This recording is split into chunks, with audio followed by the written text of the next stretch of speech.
गर्मी की छुट्टी और नानी का घर।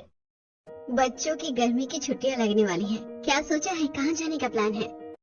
हमें जाना है स्विट्जरलैंड, पर बच्चों को जाना है नानी के घर। अब समझ नहीं आ रहा कि करें तो करें क्या।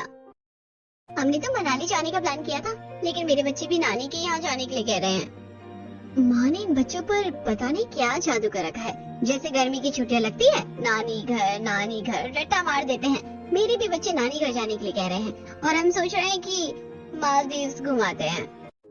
अभी तो एग्जाम चल रहे हैं, देखो क्या करना है, प्लान करते हैं। जैसा हमारे पति बोलेंगे वैसा ही तो होगा। वैसे भी सारे बच्चों ने नाक में दम कर रखा है, तो शायद माँ के यहाँ जाना हो अब। हाँ, अब एग्जाम खत्म होने के बाद डिसाइड करते हैं। कुछ दिनों बाद बच्चों के एग्जाम खत्म हो जाते हैं। घर में अब बच्चों की मस्ती और शोर पहले से भी ज्यादा बढ़ जाता है। तीनों बहनें एक बार फिर फोन पर बात करती हैं और आखिरकार एक बड़ा फैसला लेती हैं। अब तो एग्जाम भी खत्म हो गए हैं। अब ये दोनों पिंकू और मीनू सुबह से रात तक बस एक ही रट लगाए हुए हैं, नानी के घर जाना है, नानी के घर जाना है। अब तो मेरा सिर घूमने लगा है। बिल्कुल वही हाल यहाँ भी है। करण और कीर्ति ने भी मेरा जीना मुश्किल कर दिया है, और ऊपर से सासू माँ भी बोल रही थी कि बच्चे को नानी के घर भेज दो, गांव की हवा खा लेंगे। यहाँ भी वही कहानी है।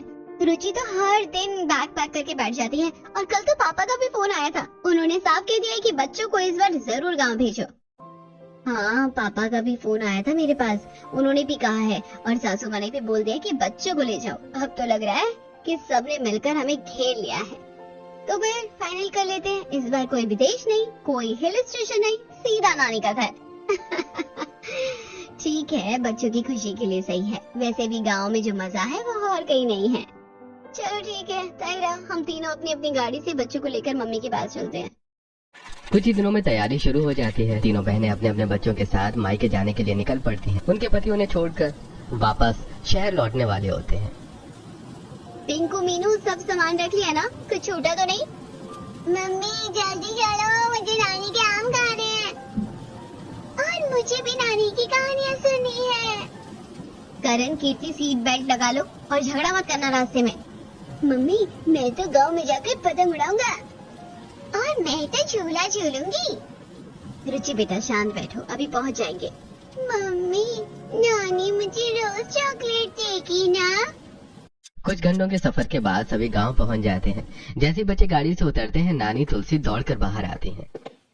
अरे मेरे बच्चे आ गए, कितना इंतजार किया मैंने तुम सबका। आइए दीदी, अंदर आने से पहले ये रीति निभानी होगी। मिताली थाली में पानी लेकर आती है और सभी के पैर धोती है, फिर बच्चों की आरती उतारती है। अरे रहने दो भाभी, क्या फॉर्मेलिटी कर रही हो? हाँ भाभी, हम अपने ही घर में आए हैं। दीदी ये फॉर्मेलिटी नहीं है, ये हमारे गांव के संस्कार है। अच्छा ठीक है भाभी। बच्चे ये सब देखकर और भी खुश हो जाते हैं।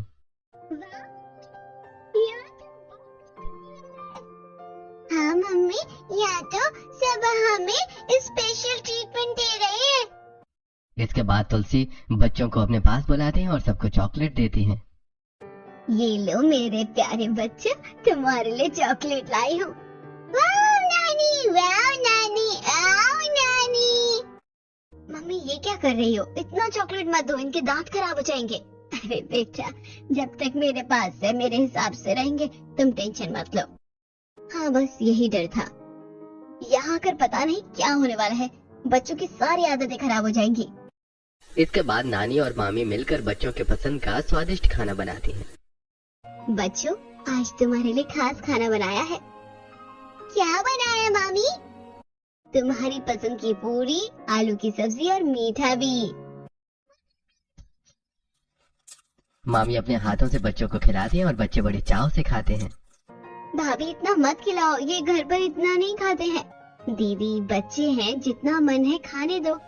शाम होते गांव में एक गोले वाला आता है। बर्फ का गोला, रंग बिरंगा गोला। नानी हमें गोला खाना है। हाँ क्यों नहीं, सबको दिलाती हूँ। नानी सभी बच्चों को गोला दिलाती हैं। वाह कितना टेस्टी है, ये तो शहर से भी ज्यादा अच्छा है। मम्मी ये क्या कर रही हो? इसमें आर्टिफिशियल कलर होता है। हाँ, और ये बर्फ भी गंदे पानी से बनती है, बच्चों के पेट में दर्द हो जाएगा। हमने अपने बच्चों को ये सब नहीं खाने दिया, और यहाँ आप ये सब खिला रही हो। बेटा हर चीज में इतना डरोगे तो बच्चे बचपन कैसे जिएंगे? दीदी, कभी कभी खाने से कुछ नहीं होता, बच्चे खुश हैं यही बड़ी बात है। मम्मी प्लीज हमें खाना दो ना, हम रोज नहीं खाएंगे। तीनों बहनें एक दूसरे को देखती हैं और मन ही मन सोचती हैं। शायद हम जरूरत से ज्यादा सोचते हैं, बच्चों की खुशी भी तो जरूरी है। हाँ, शायद ये सही कह रहे हैं। रात का समय हो जाता है। गांव में हल्की ठंडी हवा चल रही होती है। आंगन में बड़ी सी चटाई बिछा दी जाती है और सभी बच्चे और बड़े एक साथ सोने की तैयारी करने लगते हैं। आसमान में तारे चमक रहे होते हैं और माहौल बिल्कुल शांत और सुकून भरा होता है। आओ बच्चों, आज सब मेरे पास ही सोएंगे। देखो कितनी ठंडी हवा चल रही है। शहर में कहाँ ऐसा मजा मिलता है। हाँ नानी, हम सब आपके पास ही सोएंगे। और आप हमें कहानी भी सुनाओगी ना? और मैं तो आज तारों को गिनूंगा। नानी, ये तारे नीचे क्यों नहीं आते? मैं तो नानी के हाथ पकड़कर ही सोऊंगी। तीनों बहनें एक कोने में खड़ी ये सब देख रही होती हैं। उन्हें जमीन पर चटाई पर सोने में थोड़ी परेशानी हो रही होती है। अरे ये क्या, जमीन पर सोना पड़ेगा? मेरी तो कमर ही टूट जाएगी। हाँ यार, और ये गर्मी, पंखा भी कितना धीमा चल रहा है, कैसे सोएंगे हम? और ये सारे बच्चे एक साथ, कहीं रात में कोई गिर गया तो? तीनों बहनें अपनी माँ तुलसी के पास जाती हैं। मम्मी, बच्चों को हमारे कमरे में सुला लेते हैं ना, यहाँ जमीन पर कैसे सोएंगे ये? हाँ मम्मी, आदत नहीं है इन्हें, और मच्छर भी बहुत है यहाँ। तभी बच्चे बीच में बोल पड़ते हैं। नहीं मम्मी, हम नानी के साथ ही सोएंगे। हाँ, हम अभी आपके पास नहीं सोएंगे। आज तो नानी के साथ ही मजा आएगा। हम सब साथ में सोएंगे। मैं तो नानी के पास ही सोऊंगी। ये सुनकर तीनों बहनें एक दूसरे को देखती हैं। अरे घर में तो यही बच्चे कहते हैं कि मम्मी के पास सोना है, और यहाँ देखो, सच में यहाँ आते ही सब बदल गए। लगता है नानी का जादू चल गया है। रात में तुलसी सभी बच्चों को प्यार से सुलाती हैं। आओ बेटा, आंखें बंद करो, मैं कहानी सुनाती हूँ। तुलसी एक प्यारी सी कहानी सुनाती है और बच्चे धीरे धीरे सो जाते हैं। तभी एक बच्चे को खांसी आती है। अरे बेटा रुको, मैं भी दवा लाती हूँ। तुलसी तुरंत अंदर जाकर दवा लाती है और बच्चे को पिला देती है। अब ठीक लग रहा है ना? हाँ नानी। तीनों बहनें ये सब देखती हैं और मन ही मन सोचती हैं। पता नहीं माँ ने बच्चों को कौन सी दवा पिलाती है। माँ बूढ़ी हो रही है, कहीं गलत दवा तो नहीं पिला दी है। नहीं नहीं, मैं देख रही हूँ, वो देखो, दवा नहीं शहद ही दिया है माँ ने पिंकू को। अगली सुबह सूरज की पहली किरण के साथ ही बच्चे जाग जाते हैं। नानी, नानी उठो, हमें आम के बाग में जाना है। अभी तो वहाँ आम लगे होंगे ना, हमें तोड़कर खाने हैं। नानी जल्दी चलो ना। अरे वाह, इतनी सुबह सुबह बाग याद आ गया। चलो मैं लेकर चलती हूँ। सभी बच्चे मामा के बच्चों के साथ बाग की तरफ निकल जाते हैं। थोड़ी देर बाद तीनों बहनें उठती हैं और बच्चों को घर में नहीं पाती। अरे पिंकू और मीनू कहाँ गए? करण, कीर्ति भी नहीं है, रुचि भी नहीं दिख रही। तीनों एक साथ तुलसी से पूछती हैं। मम्मी, बच्चे कहाँ गए? अरे वो बाग में गए हैं आम तोड़ने। क्या क्या क्या क्या? तीनों तुरंत बाग की तरफ दौड़ती हैं। वहाँ जाकर देखती हैं कि बच्चे पेड़ों पर चढ़े हुए हैं और हंसी खुशी आम तोड़ रहे हैं। पिंकू नीचे उतरो तुरंत। ये क्या कर रहे हो तुम? गिर जाओगी तो क्या होगा? तुम लोग गांव के बच्चों के साथ ऐसे खेल रहे हो, पेड़ पर चढ़े हो, चोट लगे तो कितनी परेशानी हो जाएगी। बच्चे डर जाते हैं और धीरे धीरे नीचे उतर आते हैं। अभी नीचे उतरो सब। मम्मी, हम तो बस खेल रहे थे, सब चढ़ रहे थे तो हम भी। मम्मी नहीं करेंगे अब। तीनों बहनें बच्चों को वापस घर ले जाती हैं, लेकिन कुछ ही देर बाद बच्चे फिर से चुपके से बाग में पहुंच जाते हैं। अरे फिर आ गए, चलो अब आराम से आम तोड़ो। बच्चे फिर से पेड़ों पर चढ़ते हैं और आम तोड़कर खाने लगते हैं। वाह, कितना मजा आ रहा है। ये तो सबसे टेस्टी आम है, शहर में ऐसा कहाँ मिलता है। तभी तीनों बहनों को फिर से पता चलता है और वो गुस्से में बाग में पहुंचती हैं। फिर से आ गए तुम लोग, कितनी बार समझाया है। यहाँ आकर ये तो बिल्कुल ही हाथ से निकल रहे हैं। तभी बच्चे करौंदे के पेड़ से करौंदे तोड़ने लगते हैं। ये क्या कर रहे हो? ये तो किसी और का पेड़ है, ऐसे कैसे तोड़ सकते हो? ये गलत बात है। तभी वहाँ करौंदे के मालिक काका आ जाते हैं। अरे बेटा रहने दो, मैं तो देख ही रहा हूँ, तोड़ लेने दो। ननिहाल आए हैं बच्चे। के यहाँ ऐश नहीं करेंगे तो कहाँ करेंगे। ये सुनकर बच्चे मुस्कुरा देते हैं और तीनों बहनें चुप हो जाती हैं। बस बहुत हो गया, अब देखो इनकी हालत, पेड़ों पर चढ़ना, इधर उधर से तोड़कर खाना, ये सब आदतें बिल्कुल ठीक नहीं है। हाँ बिल्कुल, शहर में तो हमने इन्हें कितनी अच्छे से पाला है और यहाँ आते ही सब कुछ बदल गया। मुझे तो सच में डर लगने लगा है, कहीं यहाँ रहकर ये बच्चे पूरी तरह से बिगड़ न जाए। तीनों बहनें चुपचाप बच्चों को वहीं छोड़कर घर की ओर लौट आती हैं और उनके चेहरे पर साफ नाराजगी दिख रही होती है। देखो ना, जब से आए हैं कुछ न कुछ नया ही कर रहे हैं, कोई कंट्रोल नहीं है। हाँ, और कोई हमें सुन भी तो नहीं रहा। बच्चों को समझाओ तो नानी और मामी बीच में आ जाती हैं। सच में मुझे तो अब यहाँ आने का मन ही नहीं करता। ये गांव के लोग, कुछ भी सिस्टम नहीं है। हमने सोचा था बच्चों को थोड़ा अच्छा लगेगा, लेकिन यहाँ तो सब उल्टा ही हो रहा है। और ये ऊपर से लोग इसे संस्कार बोलते हैं। तभी मिताली और मोहन वहाँ आ जाते हैं। अरे दीदी, आप लोग यहाँ बैठे बैठे क्या बातें कर रही हैं? चलिए खाना तैयार है।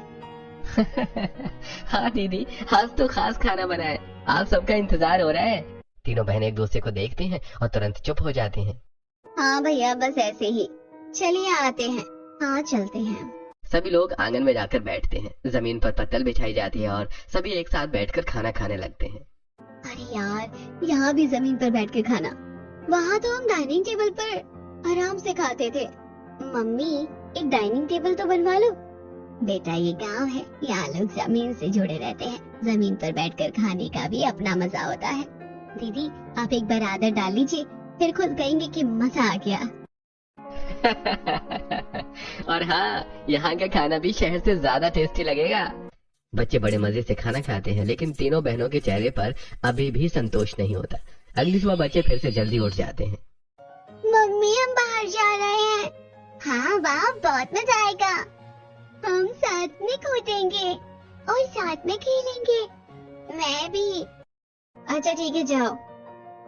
चलो, अच्छा है, कम से कम घर में तो नहीं है। कुछ देर बाद बच्चे नदी से वापस आते हैं। उनके कपड़े गीले होते हैं और शरीर पर मिट्टी लगी होती है। ये क्या हालत बना रखी है? तुम लोग कहाँ गए थे? तो सच बताओ। मम्मी, हम नदी में नहाने गए थे। क्या तुम्हें समझ नहीं आता है? डूब जाते तो घर में नहाया करो, ये नदी वदी में नहीं। अभी जाओ और फिर से नहा कर आओ। बच्चे उदास होकर फिर से नहाने के लिए जाते हैं। तभी मामी का बेटा आता है। अरे चलो ना, पास के खेत में ट्यूबवेल चालू है, वहाँ नहाते हैं। सच में? चलो, वहाँ तो और मजा आएगा। सभी बच्चे चुपके से ट्यूबवेल की तरफ निकल जाते हैं। वहाँ पहुंचकर बच्चे खूब मस्ती करते हैं। अरे कितना ठंडा पानी है। मजा आ गया।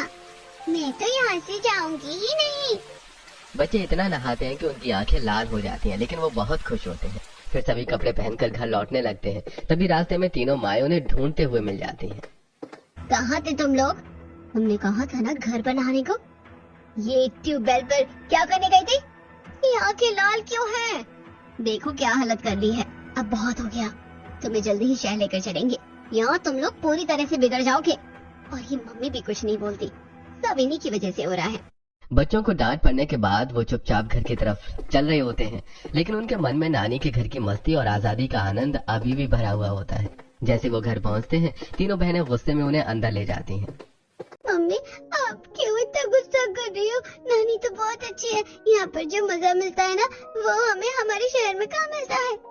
हाँ मम्मी, वहाँ तो बस घर के अंदर ही रहो, बाहर मत जाओ, ये मत करो, वो मत करो। यहाँ तो हम खोलकर खेल पा रहे हैं। मम्मी, यहाँ कोई हमें रोकता भी नहीं है। हम खुद से खेलते हैं, खुद से सीखते हैं, और नानी हमें डांटती भी नहीं है। मैं तो यही रहना चाहती हूँ। बच्चों की ये बातें सुनकर तीनों बहनों के चेहरे पर थोड़ी असहजता आ जाती है, लेकिन फिर भी वो अपने गुस्से को नहीं छोड़ती। बस बहुत हो गया, अब एक शब्द भी नहीं। तुम लोग अंदर चलो, और ये मत समझना कि यहाँ जो मन आएगा वो करोगे। अभी सब कपड़े बदलो और अच्छे से नहाओ। तीनों बहनें बच्चों को अच्छे से नहलाती हैं, साफ कपड़े पहनाती हैं और उन्हें सख्ती से समझाती हैं। अब कोई बाहर नहीं जाएगा, समझे? बस घर में ही रहना है, और अगर बाहर गए ना तो बहुत डांट पड़ेगी। बच्चे चुपचाप सिर हिला देते हैं, लेकिन उनके मन में बाहर खेलने की इच्छा अभी भी बनी रहती है। शाम होते ही मिताली और तुलसी बच्चों को खेत की ओर ले जाती हैं। आओ बच्चों, आज तुम्हें खेत दिखाते हैं, और वहाँ तुम लोग खूब खेलना। सच में? चलो चलो। बच्चे चुपके से उनके साथ निकल जाते हैं। खेतों में पहुंचकर बच्चे मस्ती करने लगते हैं। और ये देखो कितना बड़ा खेत है, यहाँ तो दौड़ने में कितना मजा आ रहा है, मुझे पकड़ के दिखा। मोहन और मिताली आग जलाते हैं और गेहूं की बालियां भूनने लगते हैं। अरे आओ बच्चों, ये लो भुनी हुई गेहूं की बाली खाओ। वाह, ये कैसे खाते हैं? ऐसे दाने निकालो और खाओ। बच्चे बड़े मजे से गेहूं खाते हैं और खुश हो जाते हैं। तभी तीनों बहनें वहां पहुंच जाती हैं। ये क्या हो रहा है? ये सब बिल्कुल हाइजीनिक नहीं है। खुले में आग, धूल मिट्टी, ये सब बच्चों के लिए ठीक नहीं है। अरे बहन, ये हाइजीनिक नहीं, ये सेहत के लिए अच्छा है। गांव में ऐसे ही बच्चे बड़े होते हैं। हमें तो ये सब ठीक नहीं लगता, बिल्कुल। कुछ दिन ऐसे ही बीत जाते हैं। अब तीनों बहनों को हर चीज में परेशानी होने लगती है। ये मत करो, वहाँ मत जाओ, ये गंदा है, ये मत छुओ, ऐसे नहीं वैसे करो। वहीं बच्चे नानी के साथ खुलकर जीते हैं, खेलते हैं, हंसते हैं और हर पल का आनंद लेते हैं। रात का समय आता है और तुलसी बच्चों को छत पर सुलाने का फैसला करती है। आओ बच्चे, आज छत पर सोएंगे। वाह, और कहानी भी सुनाओगी? हाँ। तीनों बहनें फिर चिंता करने लगती हैं। अरे ऊपर मच्छर काटेंगे और हवा भी तेज है, बच्चों को नीचे ही सुलाओ। दीदी मैंने पहले ही मच्छरदानी लगा दी है, आप टेंशन मत लो। बच्चे छत पर जाकर लेट जाते हैं। एक समय की बात है। बच्चे कहानी सुनते सुनते सो जाते हैं। बेटा मेरे पास आकर सो जाओ। नहीं मम्मी, नानी के पास। करण, नानी। तीनों बहनें चुप हो जाती हैं। आधी रात को अचानक लाइट चली जाती है। अरे ये क्या, इतनी गर्मी, यहाँ तो नींद भी नहीं आ रही है। चलो ऊपर चलते हैं। तीनों छत पर जाती हैं और देखते हैं कि वहाँ ठंडी हवा चल रही है। अरे यहाँ तो कितना अच्छा लग रहा है, सच में कितनी ठंडी हवा है। बच्चों को देखो कितने आराम से सो रहे हैं। धीरे धीरे तीनों बहनें भी वहां छत पर आकर लेट जाती हैं और खुली हवा में सुकून से सो जाती हैं। गांव की जिंदगी अब बच्चों के लिए किसी सपने जैसी हो गई थी।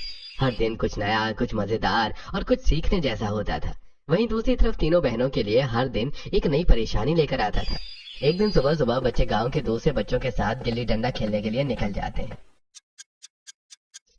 आज मैं गिल्ली सबसे दूर मारूंगा, देखना आज मैं जीतूंगा।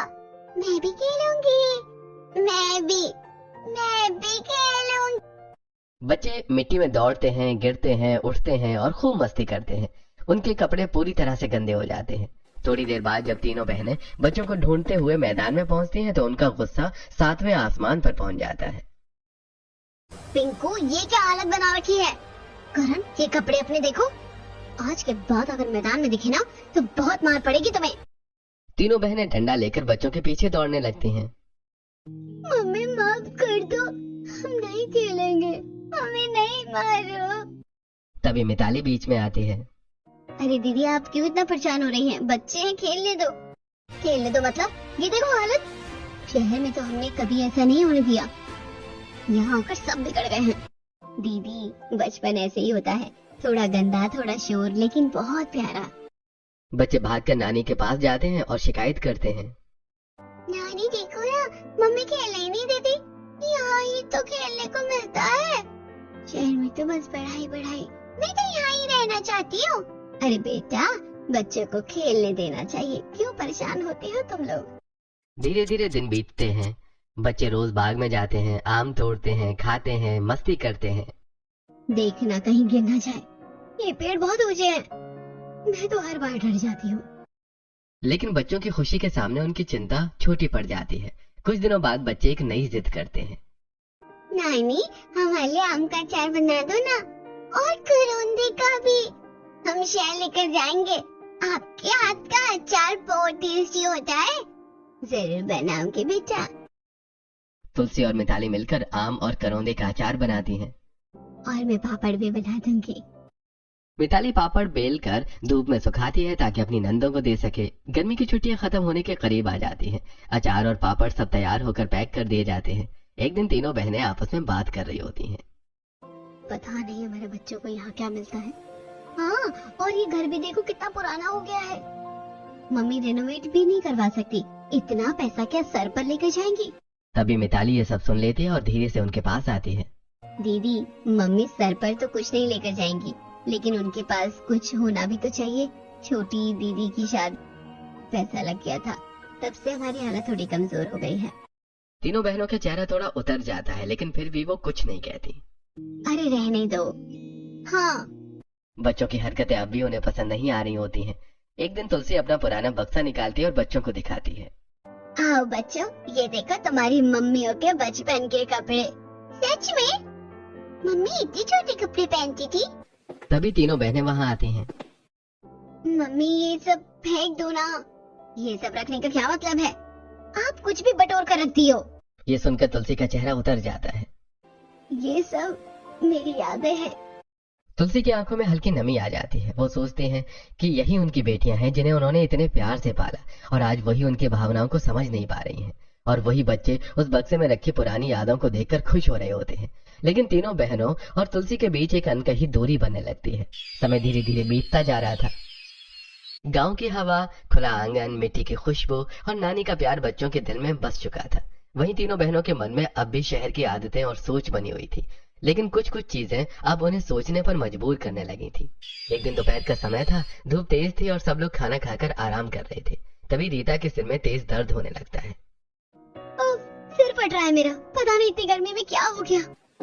क्या हुआ दीदी, बहुत दर्द हो रहा है क्या? दवा ले लो ना। तभी तुलसी धीरे से रीता के पास आती है। क्या हुआ बेटा, सिर दर्द हो रहा है क्या? हाँ मम्मी, बहुत तेज सिर दर्द है। आओ मैं तुम्हारा सिर दबा देती हूँ। तुलसी अपने हाथों से बड़े प्यार से रीता का सिर दबाने लगती है और फिर तेल लगाकर उसकी चंपी करती है। ऐसे आराम मिलेगा। बचपन में भी जब तुम्हें दर्द होता था तो मैं ऐसे ही करती थी। रीता की आंखें बंद हो जाती हैं और उसे सुकून मिलने लगता है। मम्मी आज भी उतना ख्याल रखती है जैसे पहले रखती थी। धीरे धीरे रीता को एहसास होने लगता है कि माँ का प्यार कभी कम नहीं होता, चाहे उम्र कितनी भी हो जाए। सच में हम तो बस शिकायत ही करते रहते हैं और मम्मी बिना कुछ बोले सब करती रहती है। उसी समय तीनों बहनों की नजर अपनी माँ की साड़ी पर जाती है। मम्मी ये कैसी साड़ी पहन रखी है आपने? हाँ इतनी पुरानी लग रही है। इतना पैसा होने के बावजूद भी आप ऐसे कपड़े पहनती हैं? तभी मिताली वहाँ आती है और उनकी बात सुन लेती है। दीदी आपने कभी मम्मी को एक भी साड़ी गिफ्ट की है? तीनों बहनें चुप हो जाती हैं। जब हम खुद खुश नहीं देते तो ये बोलने का हक भी नहीं बनता ना। ये बात सुनकर तीनों बहनों के चेहरे पर शर्मिंदगी साफ नजर आती है। हाँ हमने कभी सोचा ही नहीं। मम्मी हमेशा देती रहती है और हम बस कमी निकालते रहे। अब धीरे धीरे तीनों बहनों को अपनी गलती का एहसास होने लगता है। वो देखती हैं कि तुलसी बच्चों का कितना ध्यान रखती हैं, उन्हें कितना प्यार करती हैं और उनकी हर छोटी बड़ी जरूरत का ख्याल रखती हैं। दूसरी तरफ मिताली भी बच्चों के लिए रोज कुछ नया और पौष्टिक खाना बनाती है। बच्चों आज सत्तू का शरबत बनाया है। वाह मामी, मुझे भी चाहिए, ये तो बहुत टेस्टी है। बच्चे बड़े चाव से सत्तू का शरबत पीते हैं। अगले दिन मिताली लिट्टी चोखा बनाती है। आओ बच्चों, आज खास खाना है। क्या है मामी? लिट्टी चोखा। बच्चे बड़े मजे से खाते हैं और खुश हो जाते हैं। वहीं तीनों बहनें फिर मुंह बनाती हैं। ये सब खाने में कितना तेल होता है, और ये सत्तू पता नहीं कितना साफ होता है। बच्चों को कुछ हो गया तो? लेकिन बच्चे खुशी खुशी सब खाते रहते हैं। मम्मी बहुत टेस्टी है, यहाँ का खाना सबसे अच्छा है, मैं तो रोज यही खाऊंगा। कुछ ही दिनों में बच्चों की सेहत पहले से बेहतर हो जाती है। अरे देखो करण कितना हेल्दी लग रहा है, रुचि भी कितनी एक्टिव हो गई है।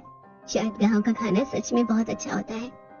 बच्चे आंगन में खेलते हैं, मिट्टी में दौड़ते हैं, हंसते हैं और खुलकर जीते हैं। यहाँ खेलने में मजा आता है। शहर में तो बस घर के अंदर बंद रहना पड़ता है, यहाँ तो हर दिन नया गेम। तीनों बहनें अब भी कभी कभी उन्हें डांटती रहती हैं। वहाँ मत जाओ, गिर जाओगे। मिट्टी से मत खेलो, ये मत खाओ। लेकिन अब उनके मन में पहले जैसा गुस्सा नहीं होता। अब उनमें धीरे धीरे समझ आ रही होती है। वो समझने लगते हैं कि गांव का ये सादा जीवन, ये प्यार, ये आजादी बच्चों के लिए कितना जरूरी है। और वहीं बच्चे नानी के आंगन में खुले आसमान के नीचे अपने बचपन को जी रहे होते हैं, पूरी खुशी और मासूमियत के साथ। गर्मी की छुट्टियां अब धीरे धीरे खत्म होने के करीब आ रही थी। गांव में बिताए गए इतने दिनों में बच्चों के साथ साथ तीनों बहनों के मन में भी कई बदलाव ला दिए थे। लेकिन अभी भी कुछ बातें थीं जो उन्हें पूरी तरह समझ नहीं आई थी। एक दिन सुबह बच्चे फिर से मामा मोहन के साथ गांव घूमने निकल जाते हैं।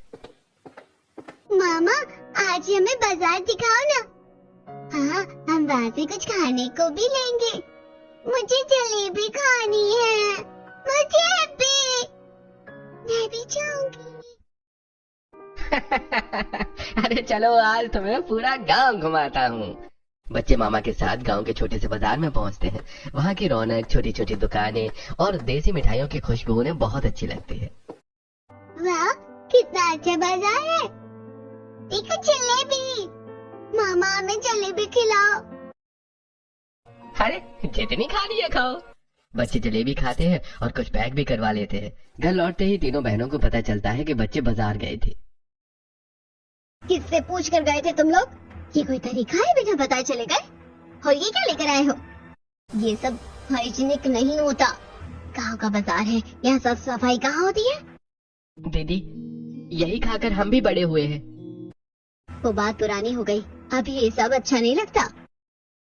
अब साफ साफ दिखने लगा था कि तीनों बहनें शहर में रहकर कितनी बदल गई हैं। उनकी सोच, उनका नजरिया और उनका रहन सहन सब कुछ गांव से अलग हो चुका था। लेकिन दूसरी तरफ तुलसी का प्यार अपनी बेटियों और नाती पोतों के लिए दिन ब दिन बढ़ता ही जा रहा था। वो मन ही मन सोचती थी कि अपनी बेटियों के लिए क्या करूं, कैसे उन्हें खुश करूं। एक दिन तुलसी और मिताली चुपचाप बाजार जाती हैं। मम्मी, पैसे तो कम है, फिर भी सबके लिए ले ले क्या? बेटा, बच्चों और बेटियों के लिए तो सब कुछ कर सकती हूँ। वो सभी बच्चों के लिए कपड़े खरीदती हैं और अपने तीनों बेटियों के लिए साड़ियां भी लेती हैं। कुछ दिनों बाद जाने का दिन आ जाता है। घर में एक हल्का सा उदास माहौल होता है। नानी, हमें नहीं जाना, हमें यही रहना है, यहाँ बहुत मजा आता है। अरे बेटा फिर आना, ये घर हमेशा तुम्हारा ही है। तुलसी एक बड़ा सा झूला यानी टोकरा भरकर आम लाती है। ये लो सबके लिए आम, और ये आम का अचार, करौंदे का अचार और पापड़। फिर तुलसी बच्चों को कपड़े देती हैं और हर एक को एक एक चांदी का सिक्का देती हैं। नानी, ये सब हमारे लिए? वाह! तीनों बहनें ये सब देखकर हैरान रह जाती हैं। मम्मी, ये सब कहाँ से आया? आपने इतना सब कैसे ले लिया? हम तो अपने यहाँ इतना भी नहीं देते। बेटा, तुम ही तो कहती थी ना कि मैं ये सब क्या सर पर बांध कर ले जाऊंगी। ये सब तुम लोगों के लिए ही है, मैं क्या करूंगी इन सब चीजों का। ये सुनकर तीनों बहनों की आंखें भर आती हैं। मम्मी, हमें माफ कर दो, हमने आपको समझा ही नहीं, हम गलत थे मम्मी। अरे पगली, माँ कभी अपने बच्चों से नाराज होती है क्या? तीनों बहनों को अब सच्चा एहसास हो चुका था। मम्मी, हम हर साल आपके पास आएंगे, यहाँ सच में सुकून है। और देखो हमारे बच्चे कितने हेल्दी और खुश हो गए हैं। हाँ मम्मी, हम फिर आएंगे हर साल नानी के पास। बच्चे खुश हो जाते हैं और तुलसी के गले लग जाते हैं। अब तीनों बहनों के मन से शहर और गांव का फर्क खत्म हो चुका था। उन्हें समझ आ गया था कि असली खुशी न बड़े घर में होती है, न महंगे खाने में। असली खुशी होती है अपनों के साथ, प्यार में और उन छोटी छोटी चीजों में जो दिल को सुकून देती हैं। और इसी एहसास के साथ वो हर साल नानी के घर आने का वादा करके खुशी और प्यार भरी यादों के साथ वापस अपने शहर की ओर निकल पड़ते हैं।